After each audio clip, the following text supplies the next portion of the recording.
नमस्कार। रात के 8 बज चुके हैं। वक्त देश हित का है और देश हित में आज ये हुआ है कि 22 महीने बाद 3 घंटे तक बैठक चली है कश्मीर के हित में। देश हित की सबसे पहली, यही सबसे बड़ी खबर और मुख्य बात रही है कि परिसीमन से लेकर पाकिस्तान तक।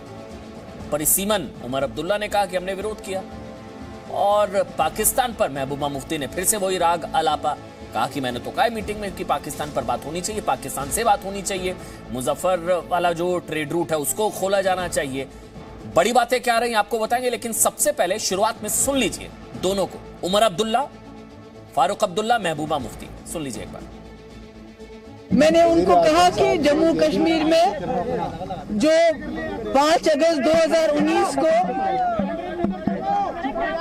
जिस अनकॉन्स्टिट्यूशनल और इलीगल और इमोरल तरीके से 370 को हटाया गया, ये जम्मू कश्मीर के लोगों को कबूल नहीं है। जिस तरह से बीजेपी ने 70 साल स्ट्रगल किया 370 को हटाने के लिए, जो इलीगली हटाया गया, अनकॉन्स्टिट्यूशनली हटाया गया, हमारी जमात, जम्मू कश्मीर के लोग कॉन्स्टिट्यूशनली, डेमोक्रेटिकली, पीसफुली स्ट्रगल करेंगे, चाहे महीने लग जाए या साल लग जाए। हम जम्मू कश्मीर में 370 बहाल करेंगे, क्योंकि ये हमारे आइडेंटिटी की बात है। ये हमें पाकिस्तान से नहीं मिला था, ये हमारे मुल्क हिंदुस्तान ने, जवाहरलाल नेहरू ने, सरदार वल्लभ भाई पटेल ने खुद हमको दिया था। और जो जम्मू कश्मीर की आइडेंटिटी है, हमारे जॉब से, हमारी लैंड है, हमारा डोमिसाइल है, ये सारा सिक्योर करता है। इसमें कोई कॉम्प्रोमाइज नहीं होगा। इसके अलावा हमने कहा कि आप चाइना के साथ बात कर रहे हैं, जहां लोगों का कोई इन्वॉल्वमेंट नहीं है। जम्मू कश्मीर में लोगों का इन्वॉल्वमेंट है। मैंने उनको कॉम्प्लीमेंट किया, आपने पाकिस्तान से बात की, सीज फायर कराया, बहुत अच्छी बात है। इन्फिल्ट्रेशन कम हुई, बहुत अच्छी बात है। अब अगर जम्मू कश्मीर के लोगों को सुकून मिलता है, आराम मिलता है, उसके लिए अगर आपको पाकिस्तान से फिर बात करनी चाहिए। और जो ट्रेड जम्मू कश्मीर, चाहे रावलाकोट का हो, चाहे वो मुजफ्फराबाद रोड का, उड़ी मुजफ्फराबाद हो, जो ट्रेड हमारा रुक गया है, उसको चालू करने के लिए भी पाकिस्तान के साथ बात करनी चाहिए, क्योंकि उसमें काफी लोगों का रोजगार है। और जम्मू कश्मीर में जो सख्ती है, जो पकड़ दकड़ है, जो मारपीट का माहौल है, जिस तरह से अभी बात की नहीं होती है तो उसको UAPA लगाया जाता है। अभी कोई सांस ले नहीं पाता है, जर्नलिस्ट को तंग किया जाता है, सबको तंग किया जाता है। ये सख्ती बंद होनी चाहिए। और जो जेलों में प्रिजनर्स हैं उनको रिलीज किया जाना चाहिए, जिनके खिलाफ कोई ज्यादा नहीं है। और वज़ीर आज़म साहब को ये भी हमने समझाया, एक विश्वास टूट चुका है जम्मू कश्मीर और केंद्र के दरमियान। उस विश्वास को दोबारा कायम करना वो मरकज़ की जो हुकूमत है, सबसे पहले तो उनकी ज़िम्मेदारी है। और उसके लिए जो कदम वज़ीर आज़म साहब उचित समझें, सही समझें, उनको वो कदम उठाने चाहिए। वज़ीर आज़म साहब ने बात बिल्कुल मतलब एक अच्छे माहौल में सुना और हमने उनसे गुजारिश की कि हमारी लड़ाई जारी रहेगी, लेकिन उसके साथ साथ कुछ ऐसे फैसले जो लिए गए जो जम्मू कश्मीर के बिल्कुल हित में नहीं हैं, उनको रिवर्स करना बहुत ज़रूरी है। एक तो जो जम्मू कश्मीर को यूनियन टेरिटरी का दर्जा दिया गया, वो यूनियन टेरिटरी जो है वो वहाँ, चाहे वो जम्मू के लोग हों, चाहे वो कश्मीर के लोग हों, वो इस यूनियन टेरिटरी को बिल्कुल नहीं पसंद करते। वो चाहते हैं कि फौरी तौर जम्मू कश्मीर को दोबारा रियासत का दर्जा दिया जाए और पूरी तरह से रियासत का दर्जा दिया जाए। कोई हाफ हार्टेड स्टेट नहीं, इसमें फुल स्टेटहुड विद JNK कार्डर रिस्टोर्ड टू JNK। मतलब परिसीमन का विरोध, पाकिस्तान का समर्थन, मीटिंग के अंदर कुछ बाहर कुछ। अनुच्छेद 370 की समाप्ति के बाद आज दिल्ली में कश्मीर पर आपने देखा 3.5 घंटे की ये बैठक चली। 8 दल, 14 नेता, 210 मिनट की सर्वदलीय बैठक का सार सिर्फ 3 शब्दों में, ये परिसीमन, इलेक्शन और पूर्ण राज्य, स्टेटहुड, फुल स्टेटहुड। प्रधानमंत्री नरेंद्र मोदी ने सर्वदलीय बैठक में कहा कि पहले परिसीमन, फिर इलेक्शन और तब पूर्ण राज्य। क्रोनोलॉजी समझिए, पहले परिसीमन, फिर इलेक्शन, फिर आगे जो भी मांगे हैं उन सबको फिर आगे देखा जाएगा। पूर्ण राज्य देश हित में सबसे पहले आपको कश्मीर पर सर्वदलीय बैठक की 10 बड़ी बातें एक बार जल्दी से बता देते हैं, आप समझ जाएंगे अब तक का पूरा सार, इस बैठक का पूरा सार। जम्मू कश्मीर में परिसीमन के बाद चुनाव होंगे, परिसीमन होगा यानी कि डिलिमिटेशन, विधानसभा क्षेत्रों का पुनर्गठन होगा। चुनाव के बाद कश्मीर को पूर्ण राज्य का दर्जा, जो फुल स्टेटहुड है, अभी यूटी है, यूनियन टेरिटरी है, लेकिन फिर पूर्ण राज्य का दर्जा दिया जाएगा, फुल स्टेटहुड। पहले डिलिमिटेशन, फिर इलेक्शन, फिर पूर्ण राज्य। बैठक में अनुच्छेद 370 पर कोई बात नहीं हुई। हालांकि महबूबा मुफ्ती कह रही है कि हमने तो कह दिया कि भाई हमको तो वही वाला स्टेटस चाहिए। लोकतांत्रिक प्रक्रिया मजबूत करने को लेकर प्रतिबद्ध, ये प्रधानमंत्री की तरफ से कहा गया। ये भी उन्होंने कहा प्रधानमंत्री ने कि सफल विधानसभा चुनाव कराना हमारी प्राथमिकता है, चुनाव कराना प्राथमिकता है। प्रदेश में एक भी मौत दुखद, ये प्रधानमंत्री ने कहा कि प्रदेश के नौजवानों को मिलकर बचाना होगा, एक भी जान क्यों जाए। भ्रष्टाचार मुक्त शासन से भरोसा बढ़ा, ये प्रधानमंत्री ने कहा। करप्शन फ्री सिस्टम जो रहा उससे लोगों का भरोसा बढ़ा। सभी वर्गों की सुरक्षा सुनिश्चित करना जरूरी।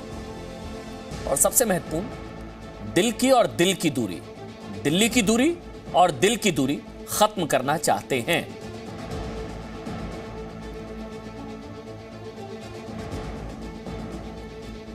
जी मीडिया संवाददाता रविंद्र इस वक्त मेरे साथ जुड़ चुके हैं, साथ ही रवि त्रिपाठी भी है जो लगातार, जिन्होंने जी मीर से बात की है, गुलाम नबी आजाद, तमाम नेताओं से बात की है। सबसे पहले रविंद्र, मैं आपके पास आ रहा हूं। खाली हाथ कोई नहीं लौटना चाहता था जिसका आप जिक्र कर रहे थे, सबके पास कुछ कुछ कहने के लिए है। बिल्कुल, आप देखिए कि जो बातें हुई है और जो सामने आया है, भले ही महबूबा मुफ्ती कुछ और बातें कर रही है, लेकिन अंदर में वही बातें कही जो एजेंडा था। और एजेंडा जो अमन लगातार हम लोग बातचीत कर रहे थे कि परिसीमन और विकास एजेंडा। एक बात और कर दें कि गृह मंत्री अमित शाह ने जो डेलीगेट को जो संबोधित किया, उसमें 3 प्रमुख बातें थी। परिसीमन में सबकी सहभागिता हम सुनिश्चित करेंगे, जिला पंचायतों को मजबूत करेंगे जिससे कि विकास की धारा ग्राउंड लेवल में जाए, और 2022 महीने में जो वहाँ डेवलपमेंट हुआ है उसका खाका भी उन्होंने सबके सामने रखा है। तो कहीं ना कहीं जो सरकार की जो मंशा थी, जो नेताओं के सामने रखा गया, और जिससे सभी कहीं ना कहीं उससे टेक ओवर लिए हैं, अपने लोगों को संतुष्ट करने के लिए भी और खुद को संतुष्ट करने के लिए भी, कि वहाँ पर डेवलपमेंट हुआ है, चुनाव होगा, परिसीमन में हमको भाग लेना पड़ेगा।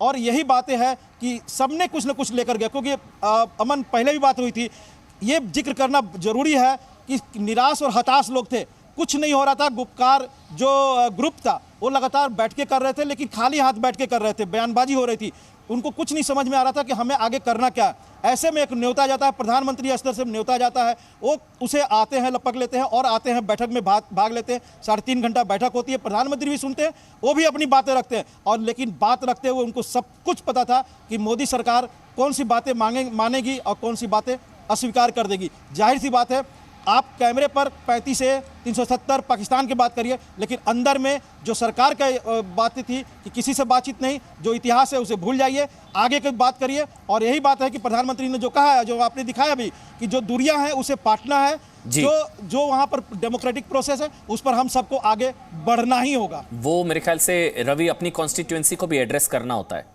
कि आप दिल्ली गए, क्या कहा क्या नहीं, मीटिंग में कुछ हुआ हो ना हुआ हो, लेकिन बाहर आके तो कहेंगे ना कि पाकिस्तान से भी बात करो, मैंने तो ये भी कहा, 370, वो अपनी कॉन्स्टिट्यूएंसी को भी एड्रेस करना होता है। बिल्कुल बिल्कुल, देखिए हर पॉलिटिकल पार्टी का अपना कहीं ना कहीं एक लाइन ऑफ एक्शन होता है, और उस पर उसी लाइन पर उसको अपने कहीं ना कहीं जो कोर वोटर होते हैं उनको संबोधित करना होता है। उनको, हमको आपको संबोधित नहीं करना होता, उनको अपने वोटर को संबोधित करना होता है, वोटर तक मैसेज देना होता है।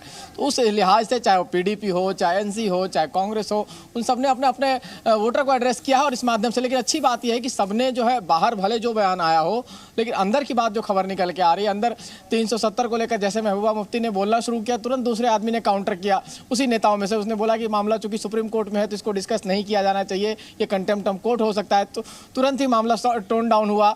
और किसी ने भी, बड़े अच्छे नेता ने बड़ी अच्छी बात कही, किसी ने भी दम से ये नहीं बोला, बहुत जोर से चाहे दम से नहीं बोला कि 370 जो है हटाना गलत था, चाहे इसको फिर से रेस्टोर करना चाहिए। किसी भी 14 में से किसी नेता ने, चाहे बीजेपी के लोग तो नहीं कहेंगे, विपक्ष के नेताओं ने भी इस तरह से नहीं बोला, क्योंकि उनको पता है कि अब ये चीज़ें वापस नहीं हो सकती हैं। लेकिन बाकी जो बातें हो सकती है, चाहे चुनाव की बात हो, चाहे वहाँ स्टेटहुड की बात हो, चाहे फिर आप वहाँ लोगों को रोजगार देने की बात हो, चाहे आपको वहाँ की ज़मीन के अधिकार देने की बात हो, जो हो सकता है खास तौर पे उस पर सबने अपनी बात रखी। और उस पर अमित शाह ने, गृह मंत्री अमित शाह ने जो क्या एक जब पूरा प्रेजेंटेशन दिया, खास तौर पे अमित शाह ने ही सबको भरोसा दिया, चाहे स्टेटहुड का भरोसा हो, चाहे चुनाव का भरोसा हो, चाहे जो पॉलिटिकल प्रिजनर्स हैं उसका पूरा डाटा, चूंकि 14,000 के आसपास जो खबर आ रही है कि 14,000 के आसपास उन्होंने डाटा बताया कि पूरे पॉलिटिकल प्रिजनर्स थे और लगभग 1200 के आसपास बच गए हैं। तो उसके लिए भी एक कमेटी बनाकर वहाँ कहा गया है कि एलजी जो है कमेटी बनाएंगे और बाकायदे कर क्योंकि उसमें हो सकता है कोई हीनियस क्रिमिनल हो तो उसको ऐसे ही नहीं छूट दी जाए, तो उसका एक कमेटी बनाई जाएगी। कमेटी बनाकर सबको देखकर जो वो भी पॉलिटिकल क्रिमिनल्स अब बच गए हैं 1200 के आसपास, उनका कहना था कि 90% के आसपास छोड़ दिया गया, लगभग 10% बचे हैं, तो उनको भी धीरे धीरे करके छोड़ा जाएगा। तो सारी बातों को सुना गया है और उस पर अमल करने का एक मजबूत भरोसा दिया गया है। कहीं ना कहीं अपोजिशन के नेता खुश नजर आ रहे हैं। प्रधानमंत्री ने ट्वीट किया, अभी मैं देख रहा हूं, अभी 2 मिनट पहले प्रधानमंत्री ने ट्वीट किया है कि जो आज की बैठक रही है, today's meeting with the political leaders from Jammu and Kashmir, Jammu Kashmir के आज जो राजनेताओं से बैठक हुई है, is an important step in the ongoing efforts towards a develop and progressive Jammu Kashmir. प्रगतिशील और विकासशील जम्मू कश्मीर की आगे की बात के लिए ये ये देखिए इस वक्त आपकी स्क्रीन पर है, प्रधानमंत्री नरेंद्र मोदी ने ट्वीट किया है और प्रधानमंत्री नरेंद्र मोदी ने यही लिखा है कि ऑल राउंड ग्रोथ इज फर्दर्ड, यानी कि जम्मू कश्मीर के विकास और प्रगतिशील और विकासशील जम्मू कश्मीर के आगे की तरफ बढ़ने के लिए जो कदम आगे बढ़ाए जा रहे हैं उसके लिहाज से एक बहुत इंपॉर्टेंट स्टेप आज रहा। जो बैठक हुई है वो बहुत ही इंपॉर्टेंट स्टेप रहा, ये प्रधानमंत्री ने ट्वीट किया है। और अनुच्छेद 370 की समाप्ति के बाद कश्मीर पर पहली सर्वदलीय बैठक के बाद कांग्रेस नेता गुलाम नबी आजाद ने उन 5 बड़ी मांगों के बारे में भी बताया जो कांग्रेस की ओर से रखी गई। क्या थी वो बड़ी मांगे, सुन लेते एक बार। पहले गुलाम नबी आजाद को देखिए, पहले तो पूर्ण राज्य का दर्जा बहाल हो, स्टेटहुड, फुल स्टेटहुड। दूसरा विधानसभा चुनाव, वो भी कहे कि विधानसभा चुनाव ठीक है हो रहे हैं। डोमिसाइल जमीन की गारंटी, ये तीसरा मुद्दा था। ये कांग्रेस के पॉइंट्स थे। कश्मीरी पंडितों की वापसी, गुलाम नबी आजाद, कांग्रेस और राजनीतिक कैदियों की रिहाई, 5 बड़े मुद्दे। गौर करिए 370 कहीं नहीं है, सुन लीजिए गुलाम नबी आजाद को। बड़ी मांगे सरकार के सामने रखी। एक बड़ी मांग थी कि स्टेटहुड जल्दी देना चाहिए। हम लोगों ने ये बताया कि भाई सदन के अंदर गृह मंत्री जी ने भी और प्राइम मिनिस्टर ने भी ये आश्वासन दिलाया था हमको कि हम स्टेटहुड बहाल करेंगे एक समय पे। तो हम लोगों ने कहा कि अब समय तो आ गया है, सब इलेक्शंस वगैरह हो गए, बीडीसी डीडीसी इलेक्शन हो गए और अभी शांति भी है, सीज फायर भी है, बॉर्डर भी शांत है। तो इससे ज़्यादा कोई अनुकूल समय नहीं हो सकता स्टेटहुड ग्रांट करने के लिए। ये हमारा मांग। हम लोगों ने ये भी मांग की कि आप कहते हैं कि लोकतंत्र को मजबूत करना है, अब आपने पंचायत के इलेक्शन किए, जिला परिषद के इलेक्शन किए, तो ऐसा कैसे हो सकता है कि विधानसभा न हो। तो इसलिए विधानसभा का इलेक्शन भी तुरंत करना चाहिए, डेमोक्रेसी को बहाल करना चाहिए। तीसरी चीज़ हमने बताई कि बहुत बड़े ज़माने से हमारे डोमिसाइल, हिस्टोरिकली डोमिसाइल रूल्स थे। ज़मीन का तो हमारे महाराजा के ज़माने से था, 1925 के ज़माने से, और बाद में नौकरी का भी था। तो केंद्रीय सरकार को ये गारंटी देनी चाहिए कि वो भी जब बिल लाएगी तो उसके साथ हमारे ज़मीन की गारंटी, और जो लोकल मुलाजिम हैं, IAS IPS वो तो आते रहेंगे, तो हर स्टेट में है, वहाँ भी आते रहेंगे। फिर हमने कहा कश्मीरी पंडित जो हैं पिछले 30 साल से वो बाहर हैं, बहुत सारे, जम्मू में भी हैं, कश्मीर में भी हैं कुछ, लेकिन अधिकतर बहुत बड़ी संख्या जो है वो बाहर है। ये हमारी मौलिक ड्यूटी है, सरकार की तो बनती ही बनती है, लेकिन जम्मू कश्मीर के हर एक राजनीतिक दल और नेता की ये मौलिक जिम्मेदारी है कि वो कश्मीर के पंडितों को वापस लाएं और उनके रिहेबिलिटेशन में जो भी हमसे हो सकेगी सरकार की सहायता करें, मदद करें कि वो कश्मीरी पंडित वापस कश्मीर में आ जाएं। और 5वां पॉइंट था कि जिस वक़्त 5 अगस्त को स्टेट के 2 हिस्से किए गए और डाउनग्रेड किया गया, उससे पहले और उसके बाद भी हज़ारों की तादाद में पॉलिटिकल प्रिजनर्स थे, वर्कर्स थे, सोशल ऑर्गेनाइजेशन के लोग थे। तो उनमें से हम मिलिटेंट्स की बात नहीं करते हैं छोड़ने की, लेकिन इस तरह से जो राजनीति से जुड़े हुए लोग हैं, पॉलिटिकल प्रिजनर्स, यहाँ आपने डर के भय से कि भाई अगर इनको छोड़ेंगे तो कुछ होगा, उनको सबको रिहा कर देना चाहिए, उनको छोड़ देना चाहिए। तो ये 5 बड़े मुद्दे हमारे। और साथ ही आपको बता दें, प्रधानमंत्री नरेंद्र मोदी की तरफ से ट्वीट किया गया है। उन्होंने ये कहा है कि प्रगतिशील और विकासशील जम्मू कश्मीर की तरफ ये एक महत्वपूर्ण कदम जो आज ये मीटिंग हुई है, वो एक महत्वपूर्ण कदम, इंपॉर्टेंट स्टेप जो आज ये मीटिंग हुई है। और ये देखिए, ये वो तस्वीर भी प्रधानमंत्री की तरफ से पोस्ट की गई है, ये ट्वीट किया गया है प्रधानमंत्री की तरफ से। इट्स एन इंपॉर्टेंट स्टेप, एक महत्वपूर्ण कदम जम्मू कश्मीर की विकासशील और प्रगतिशील जम्मू कश्मीर की तरफ जो कदम बढ़ रहे हैं, उसमें आज ये एक बैठक जो हुई है वो एक महत्वपूर्ण कदम है। वैसे आपको बता दें, साल 2019 में अनुच्छेद 370 हटाए जाने के बाद जम्मू कश्मीर पर होने वाली ये पहली सर्वदलीय बैठक थी, जिस पर ये ट्वीट भी किया गया प्रधानमंत्री की तरफ से। जी न्यूज पर इसी बड़ी बैठक की बड़ी कवरेज आप लगातार सुबह से देख रहे हैं। अभी हमने आपको बैठक के अंदर की कहानी बताई, बैठक में शामिल कई बड़े नेताओं की बातें भी सुनाई। अब आपको बैठक का वीडियो दिखाएंगे। 18 सेकंड के वीडियो में 3.5 घंटे चली बैठक का सार है। इस वीडियो को देखकर आप समझ जाएंगे कि चर्चा कैसी रही, बैठक में माहौल कैसा रहा।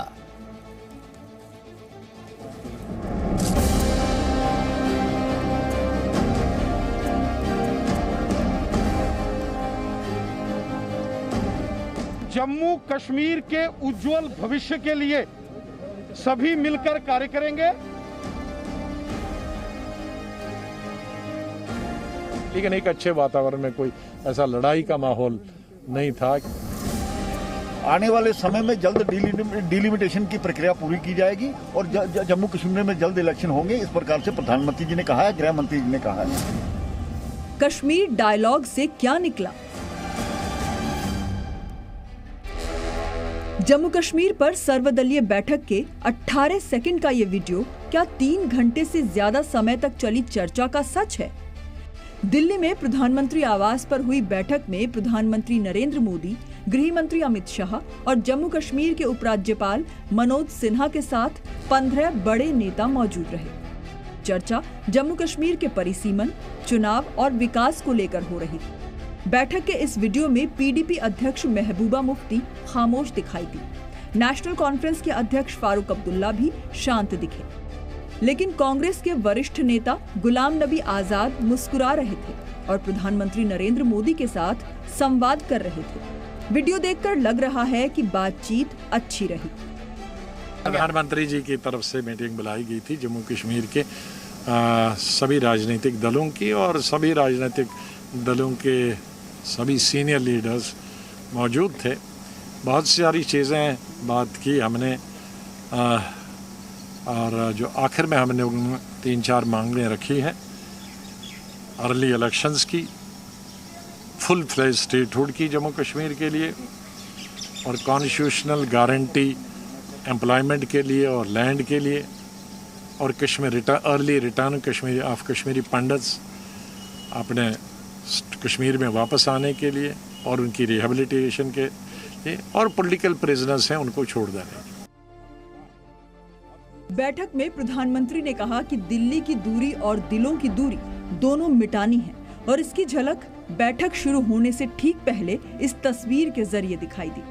अनुच्छेद 370 हटाए जाने के बाद पहली बार एक दूसरे से मिल रहे प्रधानमंत्री नरेंद्र मोदी और फारूक अब्दुल्ला की ये तस्वीर देखिए। दोनों नेता एक दूसरे का हाथ जोड़कर अभिवादन कर रहे थे।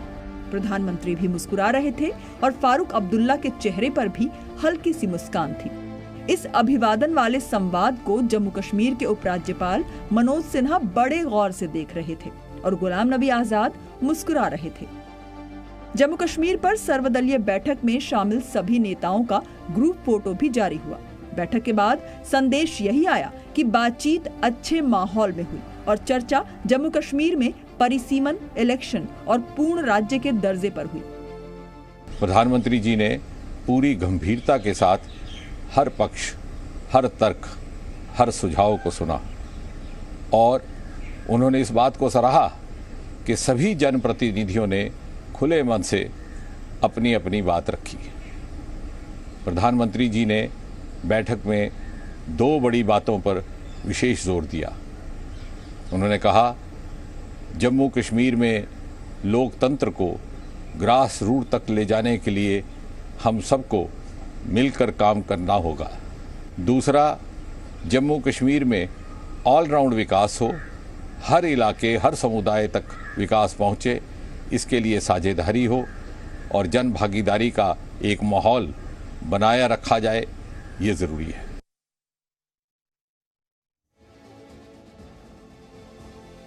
तो आपने सुना प्रधानमंत्री कार्यालय में राज्य मंत्री MOS PMO doctor Jitendra Singh को।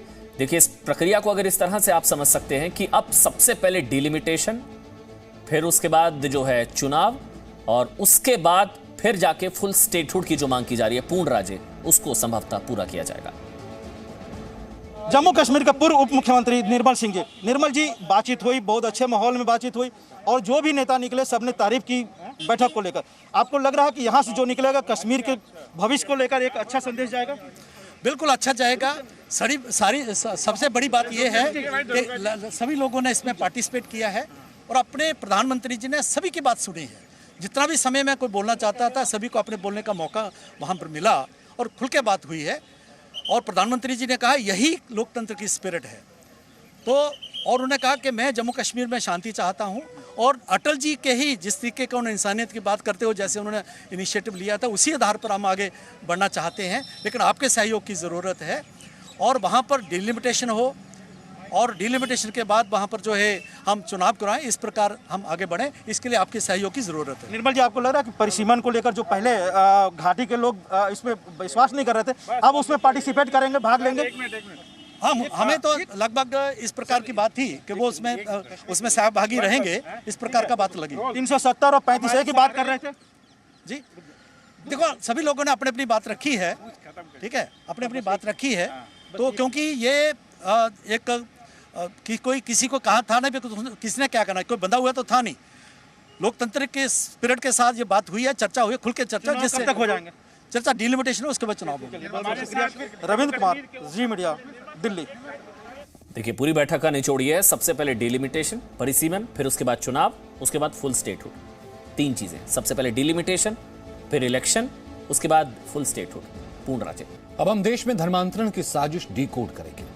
आदेशित में हम आपको बताएंगे कि यूपी में दाढ़ी कांड, धर्मांतरण, जिहाद, हिंदुओं को पलायन करने के लिए मजबूर करने की साजिश, यूपी को पाकिस्तान बनाने की धमकी एक दूसरे से कैसे जुड़े हैं, कैसे ये सभी भारत में चल रही जिहादी साजिश का हिस्सा है। दरअसल ये सभी धर्मांतरण जिहाद का यूपी प्लान है। धर्मांतरण जिहाद की जांच कर रही एटीएस ने खुलासा किया है कि इस साजिश की शुरुआत दावत से होती थी, और दावत के जरिए लोगों को मुसलमान बनाने की शुरुआत होती थी। यूपी के गाजियाबाद में ही हिंदुओं के खिलाफ दाढ़ी प्लान का खुलासा हुआ था, जिसमें हिंदुओं को बदनाम करने की साजिश की गई थी। यूपी में ही कानपुर को कराची बनाने के जिहादी प्लान का खुलासा हुआ है, और इसी वजह से कानपुर के एक इलाके में हिंदुओं ने अपने मकानों पर घर बिकाऊ है का बोर्ड टांग दिया है। और चौथी साजिश है हिंदू लड़कियों के अपहरण की।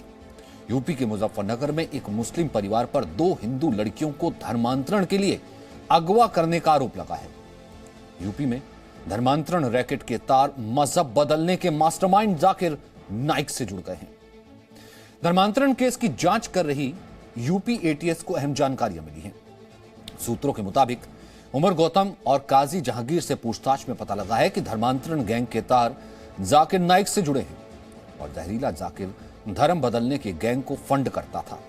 यह खुलासा भी हुआ है कि धर्मांतरण गैंग से पाकिस्तानी आतंकवादी संगठन जैश ए मोहम्मद के तार जुड़े हुए थे, और पाकिस्तानी खुफिया एजेंसी ISI उमर गौतम और काजी जहांगीर की मदद भारत में धर्मांतरण जिहाद के लिए करती थी। असम के AIUDF सांसद बदरुद्दीन अजमल भी धर्मांतरण जिहाद का मददगार है, और देश के 14 राज्यों में धर्मांतरण रैकेट चलाया जा रहा है। इस धर्मांतरण जिहाद की साजिश की कैसे दावत के जरिए शुरुआत होती थी, यह खुलासा बेहद चौंकाने वाला है।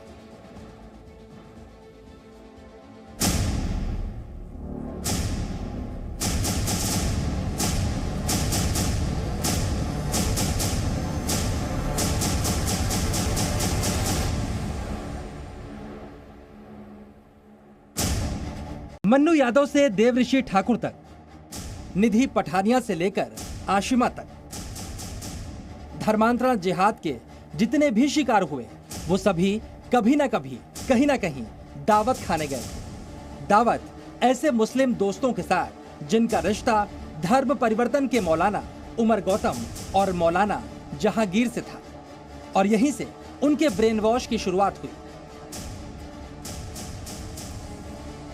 यूपी एटीएस की पूछताछ में धर्मांतरण जिहाद के मास्टरमाइंड उमर गौतम ने बताया है कि दावत से इस्लाम का मतलब है कि धर्मांतरण के लिए दावत के बहाने लोगों से मिलना और उन्हें इस्लाम अपनाने के लिए उकसाना। धर्मांतरण के लिए दावत को हथियार के तौर पर इस्तेमाल किया जाता था। इसमें टारगेट को दावत पर बुलाया जाता था, फिर गेट टुगेदर के जरिए इस्लाम के मोटिवेशनल स्पीच सुनाए जाते थे और उसके बाद लोगों का दिल जीता जाता था। उमर गौतम ने बताया कि दावत का भी यही मतलब है, लोगों का दिल जीतना। ईश्वर एक है लेकिन वो बस खुदा है। चौंकाने वाली बात यह है कि गैर मुस्लिमों का दावत वाली साजिश के जरिए धर्मांतरण कराने वाले उमर गौतम का धर्म भी ऐसे ही बदला गया था। तो अल्हम्दुलिल्लाह 1984 में उसी यूनिवर्सिटी में जब मैं बीएससी एग्रीकल्चर फाइनल ईयर का स्टूडेंट था तो अल्लाह तबारक ताला ने मुझे इस्लाम की दौलत दी और मैंने अपना नाम श्याम प्रताप सिंह गौतम से मोहम्मद उमर रखा। 1984 से पहले उमर गौतम श्याम सिंह हुआ करता था। मुस्लिम दोस्त के साथ दावतों में जाने से उसका ब्रेन वॉश हुआ और इसके बाद धर्मांतरण जिहाद के लिए यही फॉर्मूला आगे जारी रहा। धर्मांतरण जिहाद के लिए पहले टारगेट को दावत पर बुलाया जाता है, मेल जोल बढ़ाने के बाद उसे गीता पढ़ाई जाती है, फिर कुरान पढ़ाई जाती है, फिर गीता और कुरान के बीच का अंतर बताया जाता है, फिर टारगेट को हदीस पढ़ाई जाती है और हदीस पढ़ाने के बाद टारगेट का पूरी तरह ब्रेन वॉश किया जाता है। मूक बधिर इस साजिश के लिए आसान टारगेट इसलिए थे क्योंकि ये ना बोल सकते हैं ना सुन सकते हैं और इन्हें बहकाना बेहद आसान है। दिव्यांग लोगों को टारगेट करने के पीछे मकसद ये होता था कि इन्हें फांसना आसान होता था क्योंकि ये ना तो बोल सकते हैं ना ही सुन सकते हैं, ये सिर्फ साइन भाषा समझते हैं। ज़्यादातर लोग साइन भाषा भी नहीं समझते। ऐसे में किसी को इनके धर्मांतरण जिहाद को लेकर शक होने की कोई भी गुंजाइश नहीं होती थी और ये बड़े आसानी से इस्लाम के प्रति आकर्षित हो जाते थे। सोचिए, भारत में धर्मांतरण की साजिश की जड़ें कितनी गहरी हैं। इस साजिश को इस्लामिक देशों से भारी मदद मिल रही थी। इस साजिश में जहरीले जाकिर नाइक के जुड़े होने का पता भी चला है। इस साजिश में पाकिस्तान की खुफिया एजेंसी ISI भी शामिल है। असम के सांसद बदरुद्दीन अजमल के कहने पर धर्मांतरण जिहाद के सेंटर की शुरुआत हुई थी। उमर गौतम ने पूछताछ में ये भी बताया है कि AIDUF के अध्यक्ष और असम से सांसद अजमल बदरुद्दीन के कहने पर साल 2011 से 12 के बीच में इस्लामिक दवा सेंटर की स्थापना हुई थी। जामिया नगर के इस्लामिक दवा सेंटर से 600 से ज़्यादा धर्मांतरण के सर्टिफिकेट भी बरामद हुए हैं, जिनमें से कुछ सर्टिफिकेट हम आपको जी न्यूज़ पर भी दिखा चुके हैं। धर्मांतरण जिहाद का भंडाफोड़ यूपी सरकार की सबसे बड़ी कामयाबी है और अब 14 राज्यों में इस गिरोह की जांच के लिए बड़े ऑपरेशन की जरूरत है। राजूराज, जी मीडिया, दिल्ली। क्या भारत जैसे देश में कोई ऐसा कह सकता है कि मुस्लिम बन जाओ, नहीं तो तुम्हें किसी खास इलाके में नहीं रहने दिया जाएगा? ये कल्पना करना आपके लिए मुश्किल होगा, लेकिन ये सच्चाई है और ये सच्चाई किसी दूर दराज के इलाके की नहीं है। यूपी के कानपुर के कर्नलगंज की है, जहां हिंदू परिवारों पर धर्म परिवर्तन के लिए दबाव बनाया जा रहा है और लोग इतने डरे हुए हैं कि उन्होंने घर की दीवारों पर लिखकर पलायन का ऐलान कर दिया। कर्नलगंज के इस इलाके में हिंदू परिवारों की संख्या बहुत कम है और मुस्लिम आबादी ज्यादा। कुछ लोग बताते हैं कि हिंदुओं के 10 परिवार ही वहां रहते हैं, तो कुछ लोगों का कहना है कि कुल 20 से 25 हिंदू परिवार इस इलाके में होंगे। लेकिन बड़ा सवाल यह है कि क्या कानपुर को पाकिस्तान का बहावलपुर बनाने की साजिश हो रही है? वो धर्म के लिए धमकाते हैं। हिंदुओं को कहते हैं कि या तो देश छोड़ दो या तो मुसलमान बन जाओ, या तो ये तुम ये पूरे छोड़ कर चले जाओ। इन लोग चाहते हैं कि मुस्लिम धर्म बदलो, दबाव बनाते हैं कि मुस्लिम धर्म बदलो। मुस्लिम धर्म क्यों बदले भैया? हम हिंदू धर्म है तो क्यों मुस्लिम धर्म बदले हम? वो हिंदू परिवारों से मारपीट करते हैं। घर पे हमारे जो है घुस के मारा पीटी हुई थी, बेल्टे वगैरह चलाई गई थी। करीब 30-40 लोग थे। वो हिंदू युवतियों से छेड़छाड़ करते हैं। हाँ, घर से बाहर निकलो तो गंदी गंदी कमेंट्स करते हैं, बहुत गंदी गंदी, कि इनको बिटियों को छेड़ा जाए, थूकने लगते हैं शरीर पर, और कहीं गंदी गंदी खूब गंदी गंदी कमेंट्स करने लगते हैं। ऐसे में पलायन के सिवा रास्ता क्या है?